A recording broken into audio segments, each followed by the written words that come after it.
Our Energy Matters with Anthony Manna and Dena Marie. Welcome. Hello, Anthony. Hello, Dena Marie. I'm Anthony. I'm here. And here we go. This is one of our episodes. I think it's number 9, I believe. This is our weekly Zoom vid in which we exchange our life story, really, in so many ways, and where we are presently, and the fact that we endorse each other to try to remain as faithful as possible to our well-being. We happen to into each other's lives or life because you interviewed me for your radio program, which I always like to mention because it is what it necessarily tells us that it is, which is to lift your spirits. And every time I tune in, there's always someone who's interesting, ideas that are interesting, and your endorsement and support is phenomenal. And that's what I felt. I write about that today in my piece that I wrote. And we should tell people about that too, that what I've been doing is once I was interviewed by you on your radio program about Loukas and the Game of Chance, which is my most recent children's book for kids 8 to 12 or so. I found myself getting to know you, and then I found out that you have this book out, which was so new to me in so many ways because you call it Our Energy Matters, the Art of Crystal Reading, Learn How to Manifest Your Heartfelt Intentions. And it was like, at the beginning, it was like, what? You know what I mean? Like, what did she do? What does she do, this lady, this celestial guardian, as I've come to call you? And then the book opened up for me a whole world. I had crystal reading, what? Chakras, And so here I come into your presence and into your world, and I haven't stopped thinking about it. I haven't stopped thinking about the fact that you, luckily for me, you did this cheat sheet, as you call it, which is a chakra cheat sheet. Well, that's hard to say. Place crystals on corresponding colors. And then I started asking you about that, about the crystals, and you opened up so much for me, and the fact that you read people through their crystals. And I thought, what is this? And then I read about it in your book, about people that have come to you because they were broken, because they were hurt, or sometimes they just, as I say in my writing today, they just come by to be in the openness of your presence, and down on the shore, as it were, because you're on an island, etc. Okay, so do I make sense? Yeah, and last night I decided not to hurt my ankle or my knee, went to the beach and ran into a beautiful young lady who will probably get one of my chakra readings with me, but it's like spirit put us together, right? So it's just I let the universe drive. So if it feels good, remember we were just talking about that. If it feels good, that's your heart chakra, then continue on. If it feels bad and your energy drops into your stomach and you feel any of that guilt, fear, or shame, super important that you lift your spirits, do something fun, and then get perspective. I love the word perspective. When you lay on the grass and you look up, you change your perspective. So always do the best you can to look up. What? Bravo. Yeah, so true. And I think the thing that's really important too for me, and I wish we could, I'm glad we're going to be sharing it with other people, is that when we have our conversations on the phone, which precedes the Zoom vid, we actually end each time with lifting the spirit.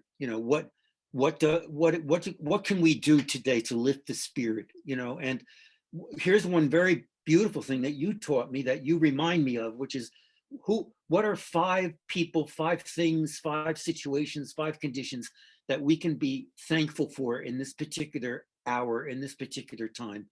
And I always think of myself doing that during my meditation. And then the other one is what is your intention for the day? You know, and boy, does that ever, that is so curative, because as soon as I do that, you know, I may have, my son is on my mind, you know, my son Serge is on my mind, and how wonderful, you know, and then I think about other people, other conditions in my life that are so supportive, you know. And I'll say that's how we ended last time, was we talked about the root chakra, which is your foundation. That's your health, your home, how you feed yourself. And then you have your relationships, which is your sacral chakra, which is in your hip area. And that's your sexuality, and that's pleasure. And that's that, like having a home instead of a house, right? So you have the foundation of your house, then you have people coming in, eating dinner and enjoying life and dancing. And then you have the solar plexus, which is right below your heart. And that's the one, you know, when someone's yelling at you, right? Or angry, you know that one. And so that's the one that is you out of your house, out of your relationships, doing the things that bring you joy. If there's a word for that, the solar plexus, it's pure joy.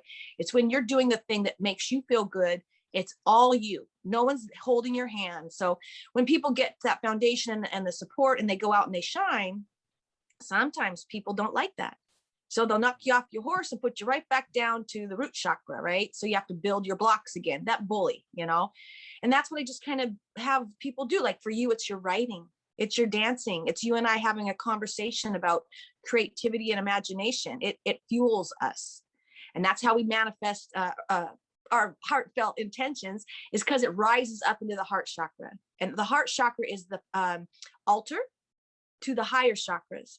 So we need our foundation, we need our supportive relationships, and we need that one thing that gets us out of bed in the morning. Like this Zoom call with you always makes me happy in the morning.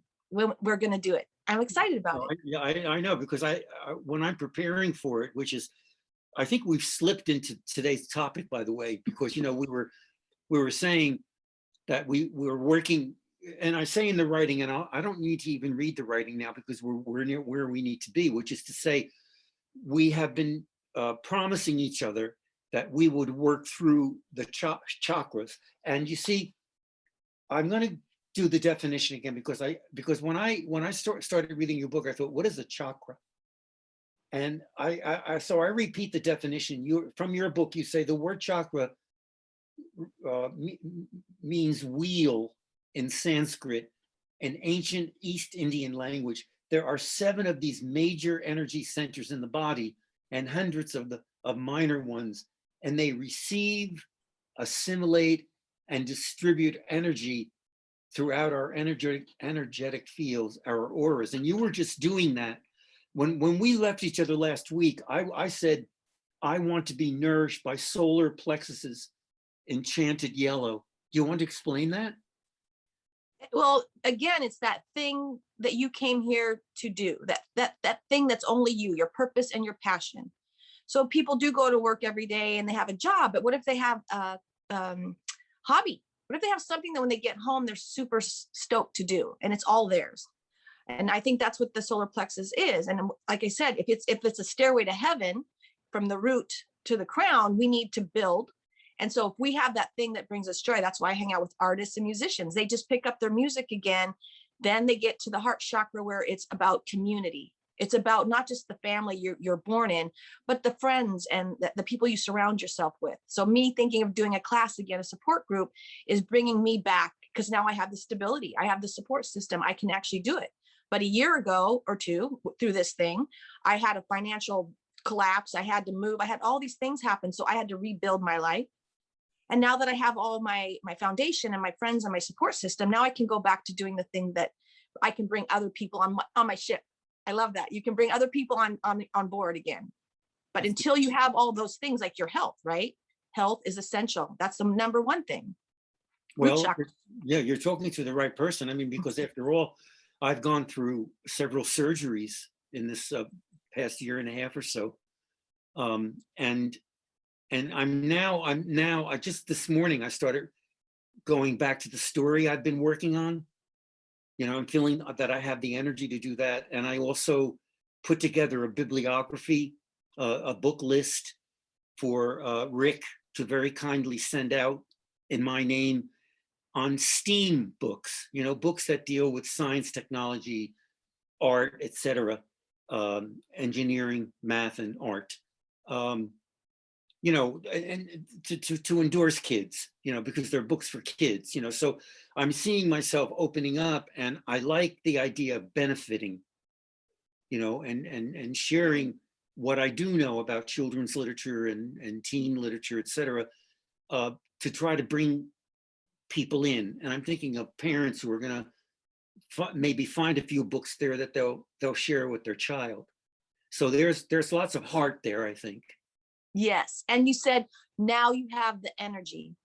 Our energy matters. So you didn't have the energy before. You were going through some physical things. And now that you're building your energy, which we're going to maintain, right? We're going to maintain that energy, and then you can give to other people. And that's in the book too, about balancing the heart chakra. As soon as you get to that energy part, now you got to make sure you give and receive equally. That's the heart chakra. Yes. And I said in one of my pieces here that I'll read next week, I think, but the sentence says, I felt, I held close to my heart what I felt to be her encouraging me to break free from the grip of fear. And I hadn't realized that really, that's basically at the very beginning when we were first working through your book together, and I felt you as my guide, there was a lot of that. That you can put fear aside and just open yourself up to the experience, to relish it, to bring it in.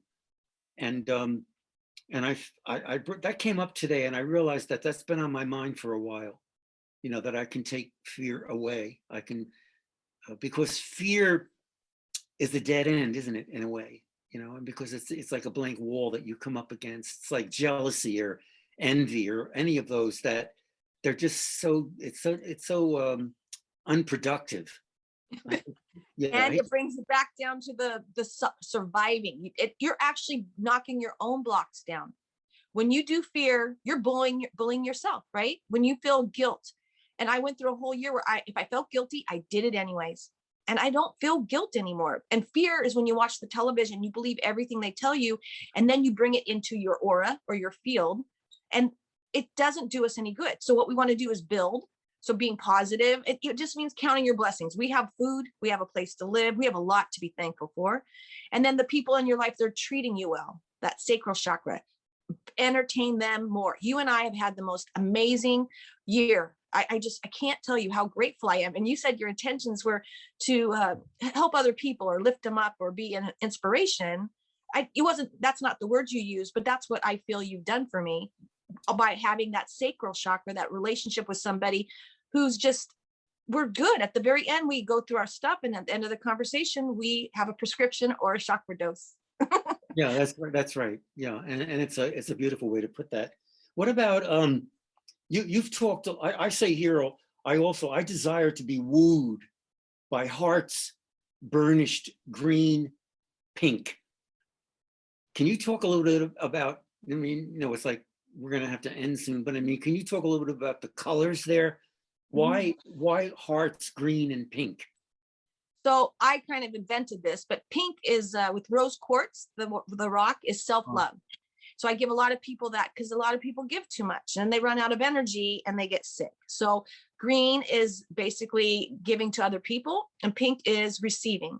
So I call that, it's a balancing act. And we have to be super careful. If you're always giving, you will run out of energy. And the book was named after a client who gave so much that she died. She got cancer. 2 months later, she was gone. And she wrote me this beautiful card about how she had a vacation home, yet she was never on vacation. And she was getting resentful and angry.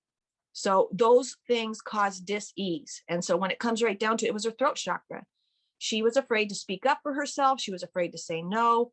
So pink and green is all about the dance of between yourself, between self-love and receiving and giving. But a lot of us give too much. So we have to pull back. We're the problem. Well, I think it's wonderful you bring this up, because I know that, we especially in the very beginning when we were talking with each other, that I talked a lot about having spent a lot of my life and I don't want to sound like I'm putting Catholicism down. It was just an institution that I was involved in. Let me put it that way, that harbored a lot of guilt. And I was also, a member of that society. I went into a monastery. I went into, a seminary, and I was studying over and over again. A lot of it was based on guilt, and sin and sinfulness. And so we talked a lot. It really helped me a lot at the very beginning when you started clarifying that for me, in your way, about guilt. And maybe you could just say a few words about that before we end.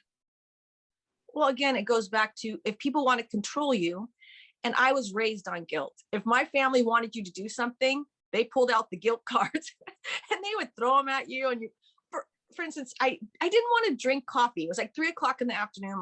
My aunt says to me, drink this. I don't want to drink this. Then I start feeling that guilt. And I'm like, she goes, drink it. And then she hands it to me. I take a sip, not wanting to do it because it didn't feel good. And it's after 3. She goes, it tastes horrible, doesn't it? Isn't that a perfect example of like, why did I do it? I didn't want to do it. I should have just held my ground, put my foot down and said no. But guilt, they always, it just, that's how they were raised. And it was a very, church-like thing, but that's how you get people to do things they don't want to do. And I'm just, self-empowerment is this solar plexus, right? Okay. Self-empower is when you put your foot down, you say what you want what you want, and you do what you want, and you love yourself so much through the heart chakra, you wouldn't let someone come and knock your blocks down, and not knocking your own blocks down, because that's self-sabotage. And so self-love. And that's beautiful. And that self-love business is what you helped me with so much. We have to end there, but that self-love, and I bring it up a lot in my writing when I'm talking about you, that it's okay to love oneself. And I appreciate that about your, I don't know, I want to say philosophy. Why not? Whatever, however you want to manifest it, philosophy, life's beliefs, your dogma, except dogma sounds. People in the olden days called them Dena-isms. That's a Dena-ism. Why not? Okay. All right. Well, we have to go. But anyway, Dena Marie, thank you so much. And we're going to meet each other very soon, my dear. Thank you. See you next week. Thank you, Anthony. Bye-bye. Bye.